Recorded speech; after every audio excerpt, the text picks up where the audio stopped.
جب یونیورسٹیز میں لیکچرز ہوتے ہیں تو وہاں وہ جلسوں کی کیفیت تو نہیں ہوتی. وہاں جب اکیڈمکس سے بات کی جاتی ہے، especially human psychology, temperaments, how to discover your self actualisation, تو اس میں جو ہے گفتگو کا اسلوب مختلف ہوتا ہے. اور ابھی میں بیٹھا ہوا دیکھ رہا تھا تو حضرت سے میں نے پوچھا کہ حضرت یہ موضوع کیا ہونا چاہیے، کیونکہ بڑی تعداد میں بردرز، اسٹوڈنٹس، سسٹرز کی جانب سے بھی میسیجز آئے کہ ہم خاص اس موضوع کو سننے کے لیے آئے ہیں کہ ڈپریشن کے حوالے سے کوپنگ میکینزمز کیا ہیں.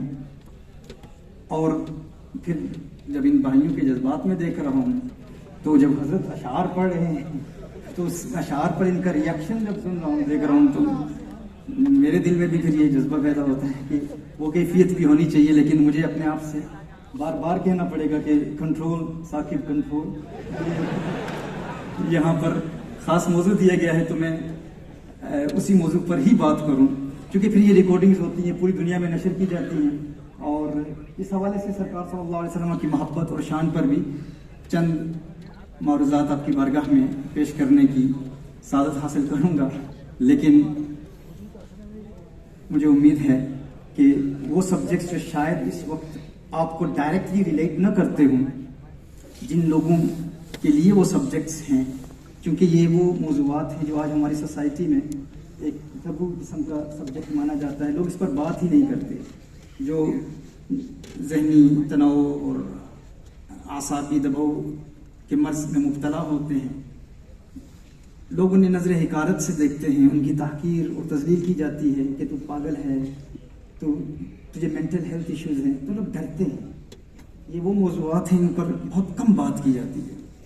میں دیکھ ہیلتھ آرگنائزیشن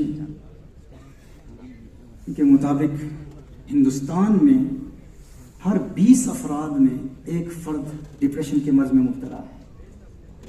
یہ انڈیا کے متعلق رپورٹ ہے کہ ایوری 20 پیپل میں ایک بندہ ڈپریشن کے مرض میں مبتلا ہے. اور غالباً لاسٹ جو میں نے 2012 میں دیکھا تھا، اس وقت 2.5 لاکھ افراد ایسے تھے جو اس سال میں ڈپریشن کے مرض میں مبتلا تھے، اور جس کے نتیجے میں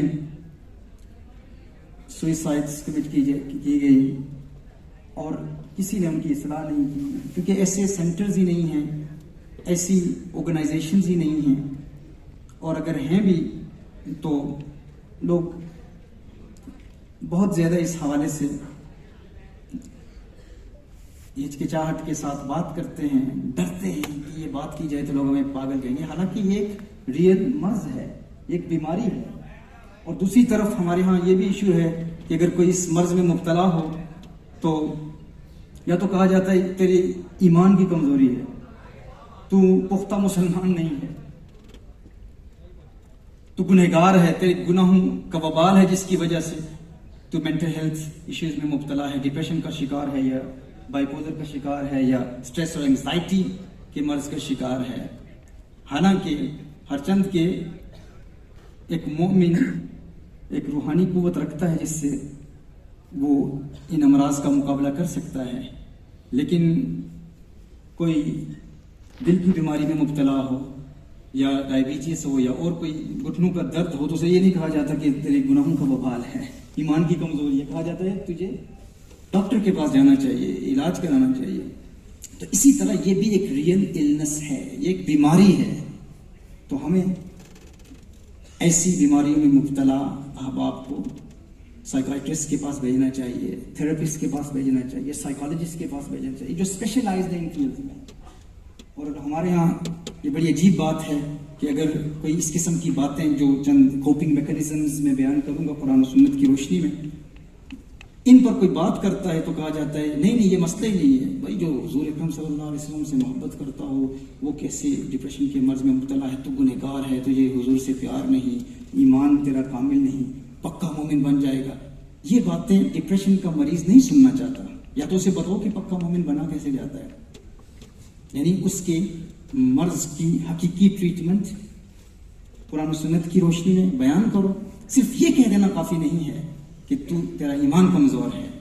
دوسری جانب ایک اور ایکسٹریم ہے. وہ ایکسٹریم کیا ہے؟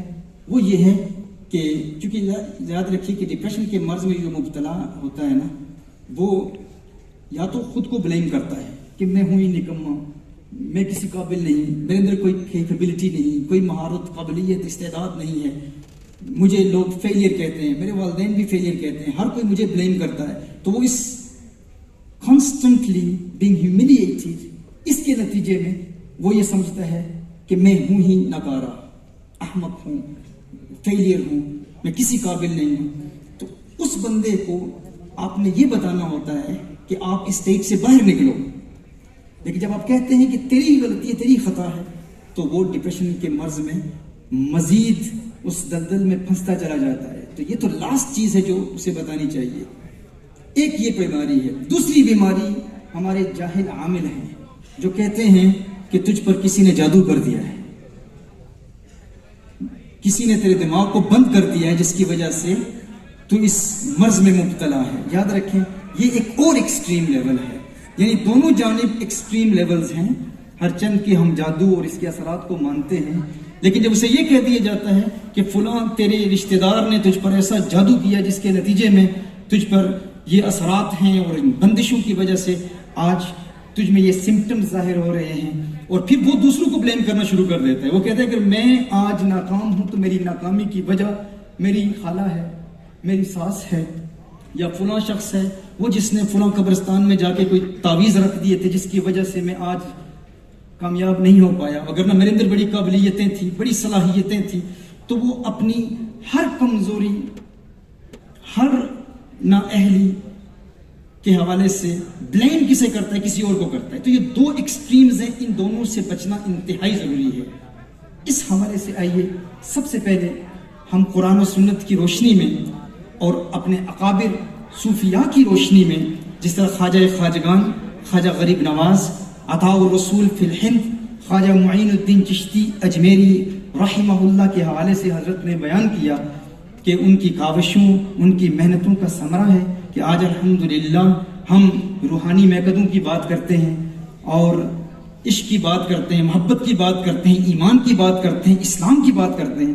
لیکن ہمیں اسٹڈی کرنا پڑے گا کہ خواجہ خواجگان خواجہ غریب نواز علیہ رحمہ لوگوں کی تربیت کیسے کرتے تھے.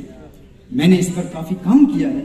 میرے نزدیک ہمارے مشائخ چشت اہل بہشت خاص طور پر اس فن کے ماہرین ہوئے، خاص طور پر ہیومن سائیکالوجی کے حوالے سے ان کی اصطلاحات مختلف ہوں.